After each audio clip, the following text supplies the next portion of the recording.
This week on Supercars Torque, it's amazing how great the racing can be when you take number 97 out of the equation.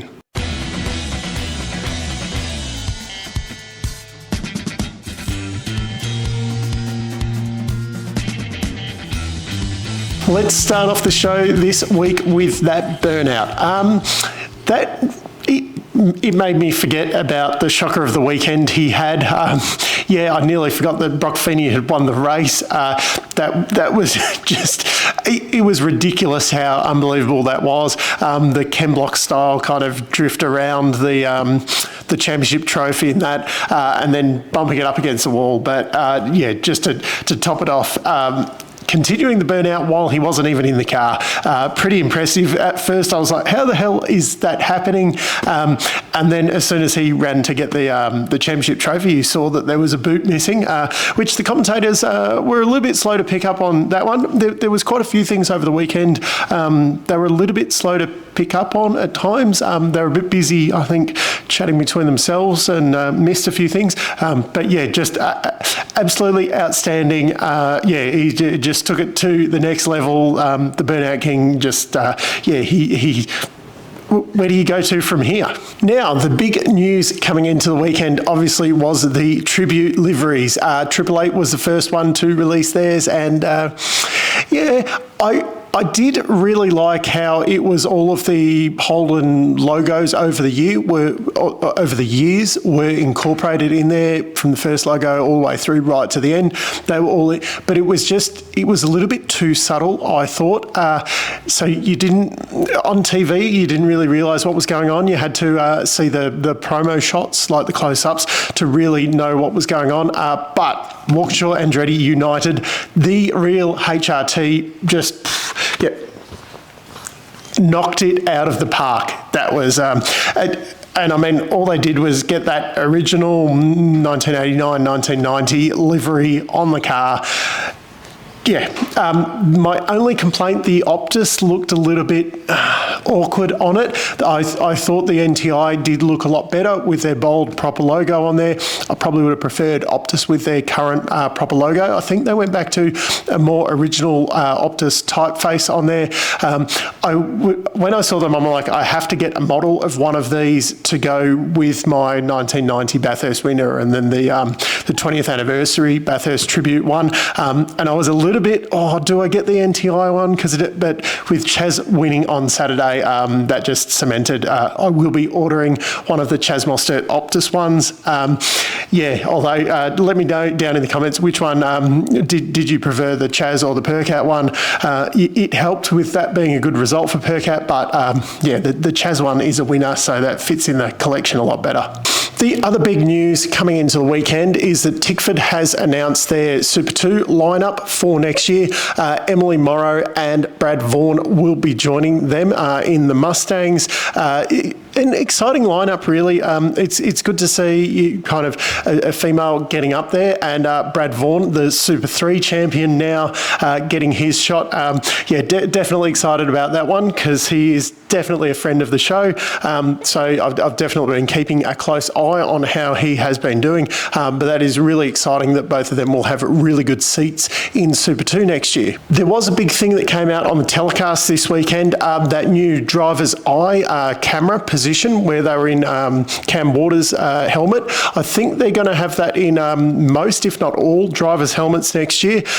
We've seen this in Formula 1 and IndyCar previously, and it's been a little bit, the F1's kind of getting there, but it's very hard to watch. Wow. I'm just speechless how good the quality was. It was just amazing to watch. And if you've got that, it would just give a totally different view of watching incidents next year if you've got that in a lot more of the driver's eyes. I'm just speechless at the quality of that. I was just really impressed. As for the racing over the weekend, we'll start with the Super 2, Super 3 Championship. Of course, once again, Super 2 went full Super 2, and both races just full of crashes and safety cars. We did get to see Fraser take out the championship, just fine form, both pole positions. Off he went, won the championship. There was no disputing that one over the weekend. Charter did try and steal the limelight in that last race. His bump and run on Fraser, but ultimately a 5-second penalty for that. He did end up second overall for that because they were far enough ahead. The carnage behind, it was just typical. They went full Super 2.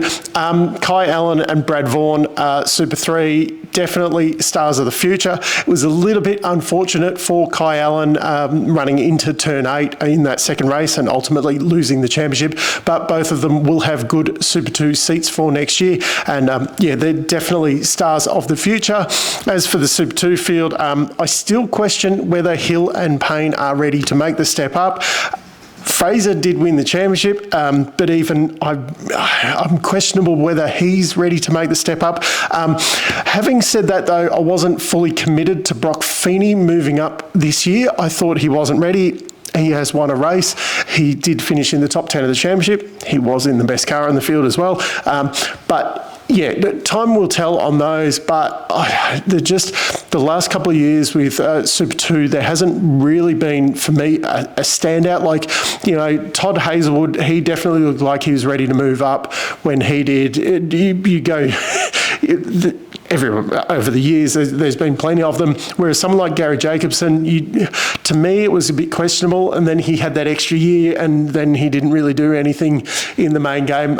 There's some guys that have shone, and you're like, yep, like someone like Anton, he looked... he looked pretty good considering the equipment he was in, and look at what he's gone and done. And then someone like Jacobson, you question. But as I said, I did question Feeney whether he was ready to make the step. So, maybe Hill and Payne will knock it out of the park next year and do a really good job. Time will tell on that one. Now, for the main game, I'll go through each team, a bit of a summary, because there was a lot of action over the weekend. There was a lot of incomprehensible notes that I took as I was excited on it. But we'll kick it off with the Blanchards. Were they even there? Slade finished 5th on Saturday and didn't really notice him in the telecast. Just very anonymous, which seems to be a bit of a theme with half the field as we go through this review. I'm still questioning whether Hazelwood going there next year is the right move, whether this team, they just seem to be stagnating rather than moving forward. Brad Jones Racing. Macca was the first to get the wall on Thursday at turn 8. That kind of set the scene for the rest of the weekend from them. Smith and Fullwood both got their cars into the wall just to, top off the year with lots of crash damage. Jaime did finish 9th and 5th in the 2 races, but it seemed like it should have been better from him. Once again, just really a one-car team kind of effort from them, and the other 3 are just making up the numbers. Is Gen 3 next year going to change anything from them? It's really hard to say at the moment. Premier Racing. Jimmy Golding got himself in the top 10 shootout on Saturday, and he just missed out. I think it was 12th on the grid on Sunday. Non-finish on Saturday was a bit disappointing. 10th on Sunday. There was a lot more pace in there than what the results show, but at least we knew he was in the races, other than a few flashes. Pither, just super anonymous. He didn't break the car, but then again, when you're going kind of that slow, it's hard to crash. Although there is Jake Kostecki, Jack Smith, they kind of make a career out of that. Matt Stone Racing. Some might say the highlight of their weekend was Hazelwood pulling that water bottle out of where they left the hose in that pit stop, and taking the water bottle with him down the pit lane. Bit dangerous, that one. They got some penalties for that. Just a really disappointing weekend for those guys. As I said, goodbye to Todd. He did make both shootouts, but kind of made a meal of both races. And LeBrock was even less impressive than Hazelwood. So, just an ordinary way to finish an ordinary year for those guys. Team 18, well, Scott Pye on Saturday. He qualified well. He was running right up the front, and I was starting to think, hey, they've turned it around at the wrong time of the year. That would be a very Team 18 thing to do, to get on top of it just as everything's changing. But true to form, the car broke before the end of the race on Saturday, and Sunday just returned to form. Kind of nowhere really. Winterbottom, it's sad because Irwin seems to be a great supporter of the category. Winterbottom, he's a great ambassador for the category and that. But this whole year has been so anonymous, and he ended up, I think it was 9th in the championship. He finished, his race results this weekend were 6th and 11th. Like, not bad. But I hardly recall seeing that car all year. It's just been very, I suppose, at least he hasn't been crashing like Scott Pye has, but at least Pye's got the car on to, breaking down, crashing into people, things like that. At least he's got some television for the sponsors, whereas Frosty, it's been a little bit, that meme where they're prodding the thing with the stick and do something. It seems a bit like that this year. Erebus, Brody, he just had bucket loads of pace, too many mistakes. Will Brown, too many mistakes, no pace. That was overall, I would have thought, a disappointing weekend for them. To boot it off, the Groves actually took whatever it was, 6th position in the championship from them as well. So, so much potential missed from these guys this year. I think I was expecting a lot more, in their second year, and both of them have just been just a little bit. They didn't win anything this year, which was they just missed the boat. As for the Groves, similar pretty much this weekend. Just kind of mistakes, missed the boat. A little bit disappointing for Lee Holdsworth in his last main game weekend. He did get 10th on Sunday. I think it was 10th, which, it's nice to go out on a decent result for him. But just Dave Reynolds had a lot of pace on board, expecting more from him, and not much to show from it at the end of the weekend. Tickford, where do we start? Courtney got a podium on Saturday. Yeah. Out of the 3 team cars, was that the one that you expected? Waters and Randall, so much pace. Randall then having the practice crash, so he didn't get into the top 10 shootout by seconds. That was very we need rules, but for the TV show, you could hear how disappointed the fans were in the stand over the top on the telecast. Sometimes maybe a little bit of bending for something like that. We did see a little bit of bending on Sunday with Van Gisbergen speeding in the pit lane in qualifying and then still getting to be in the top 10 shootout. They delayed the start of that for that all going on. Could we have delayed it a minute? I mean, it was quite clear that Randall was going to get the car out on track if they given him another minute, but they didn't. I did say 3 team cars before because apparently there is a 4th car in this team. It's a bit of a waste. It's funny though, on Sunday I was watching it kind of, roaming around. I'm thinking all the damage, obviously Cam Waters' car is sold to the Morses. I was thinking all the damage that, Randall and Courtney's car has had all year. The Kostecki car is probably the one that you'd be trying to pick for your Super 2 campaign if you were Brad Vaughan or Emily Morrow. Probably going, hey, I'll take that one because it's it's had less hits than Barnesy kind of thing. And then true to form, puts it in the wall at turn 8 and another car trashed. That just kind of pretty much sums up their year, I suppose. There's just lots of crash damage and not much for Waters to show for all the pace. But Courtney did get a podium. So, nice, especially apparently his newborn child was a bit sick recently, which is apparently doing fine, but I didn't really know about that until over the weekend. So glad that everything's okay there, and he gets to celebrate a podium. Dick Johnson Racing, common theme, just so much potential, so many mistakes. Both of them off the track. Deep Pasquale had radio trouble on Saturday, didn't pit, and then he was just off sequence. Davo he was blocking from Brody, dive bombed, I think it was Reynolds, and ran him off. 15-second penalty for that. It was just, if that was two rookies in those cars, okay, fair enough. But Davison especially, Anton's been around long enough. Just too many mistakes this week, and maybe you'd forgive it if it was round one, but this is the end of the season. Come on, guys. Walkinshaw, Andretti United. It was nearly a total fairy tale weekend, but Saturday, that was with those liveries.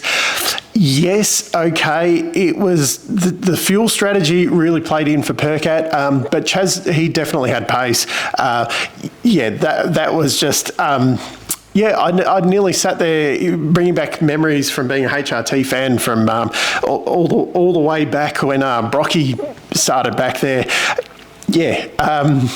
It was brilliant to see, and Chaz nearly took out Sunday's race as well, put a lot of pressure on Feeney, didn't quite get there, that Saturday result, I was hoping that was the result that was going to kind of turn Percat around, get him out of his own head or whatever kind of is going on there. But Sunday, he returned to form, qualified down the back. Yes, he did race up to 12th, but he's starting too far back. It showed on Saturday, if he can get up the front, he can still race up there. But whatever's going on qualifying, he is just not there. Overall, very disappointing season from that side of the garage. Chaz's, they just need that consistency, which is hard now because it's the end of Gen 2, and but hopefully Gen 3 they kick off, and Chaz can actually challenge, because as we saw on the Saturday, Chaz did stand up to Shane, and all of a sudden kind of Shane came out second best on that one. So that's what I've been saying for ages. Someone just needs to stand up to him. Come on Chaz, next year, take the fight to him. And finally, Triple Eight, that burnout. That was Shane's whole weekend summed up, because the rest of it was rookie central. The overlap on the restart, just another, it was a bit silly, speeding in the pit lane after qualifying. Okay, it was a mistake, but it was something he did, which then got in his head for qualifying and all that. The double mistake in qualifying on Friday afternoon, so we didn't get into, so we ended up last on the grid for the Saturday race. It was just put number one on the car, and I would be very surprised if they change him from number 97 ever again. Brock Feeney, Saturday, it was typical Brock Feeney, qualifying air, and then kind of raced through. He finished 8th. It was just his normal kind of year. And you sit there and go, look, this is what happens when, Shane's not up the front, there's no Triple Eight kind of thing. Sunday, qualifies up the front, raced up the front, looked like he belonged there, and he'd been there all season. He withstood all the pressure that Chaz put on him, no problem. I've been critical of Brock all year, but my God, that result there showed,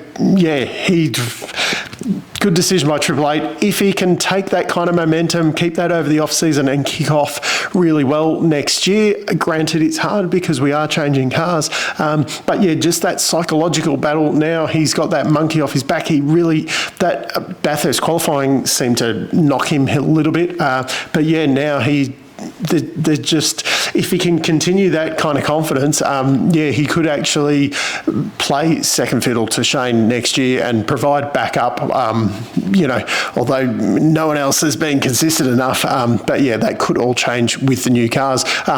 Just brilliant to see another young bloke taking a win, even though I have been very critical of him this year. So that's it for the racing for this year. Thank God we went out on a bang. The racing both days, kept me on the edge of my seat right to the end of the both races.